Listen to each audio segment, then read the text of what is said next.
Level up patrol na! Level up patrol na!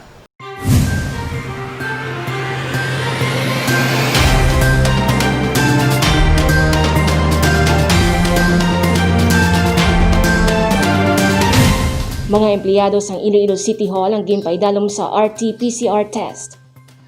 Nagsugod na sa pagpaidalom sa RT-PCR test ang mga empleyado sa Iloilo City Hall subong nga adlaw. Ginkuhaan sang swab specimen ang mga empleyado matapos ginmando sang alkalde ang mandatory RT-PCR test. Subong adlaw kapin 712 ang ginpaidalom sa swab test. Kinahanglanon sa pagbalik sa trabaho sa mga empleyado ang negatibo nga RT-PCR test result. Ini ang nakitan nga tikang sang lokal nga panguluhan agud masiguro ang ikaayong lawas sa mga empleyado kag sang publiko nga may transaksyon sa City Hall. Temporaryo man nga sarado ang Iloilo City Hall building umpisa subong adlaw kag magalawig tubtob sa Biyernes. Sa sini nga mga tion, magapatigayon man sang disinfection sa building. Samtang alas 6 Martes sang gabi, nangin epektibo na ang total lockdown sa 13 ka mga barangay sa Iloilo City. Isa na diri ang Barangay Ortiz sa city proper. Limitado ang hulag sa mga residente diri. Gani ang pamilya Davila gamit ang tiyempo sa pagpanglimpyo sa ila pulian. Nag-store kami sang enough nga food para sa amon nga pamilya nga hindi na kami kinahanglan magwa. And sa amon nga first day nang limpyo kami, nang disinfect kami sa sang bilog nga panimalay, nang repair kami sa may mga guba-guba nga parte sang amon nga panimalay.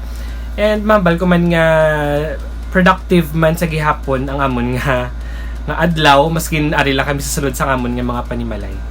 Padayon nga ginasunod sang ila pamilya ang mga protocol nga ginapatuman sang lokal nga panguluhan. We follow gid sang safety protocol sang city.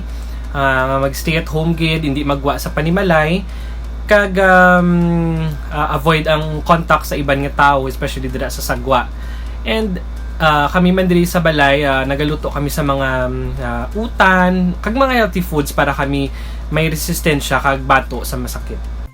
Sa Barangay Kalumpang naman, may checkpoint sa boundary nila kag sang Barangay San Juan. May mga tanod kag personnel sang Public Safety Transportation and Management Office nga nagabantay. Pabor ang tricycle driver nga si Edison sa lockdown. Para mga kayuan sa lang.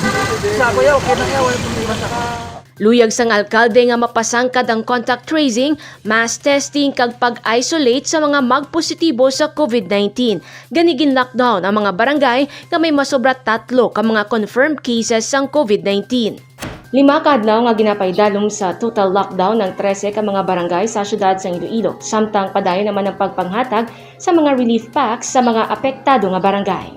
Umpisa Martes sang gabi, masobra 1,000 na ka mga goods ang ginpanghatag sa 5 ka apektado nga barangay. Padayon naman ang paghatag sang relief packs sa iban pa nga mga gin-lockdown nga barangay subong adlaw.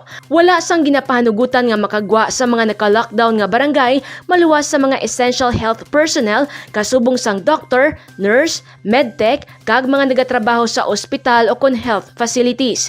May ginapatuman man nga total liquor ban kag curfew halin alas 8 sa gabi, tubtob alas 4 sa kaagahon. Jennifer Garcia Hernandez para sa Level Up Patrol.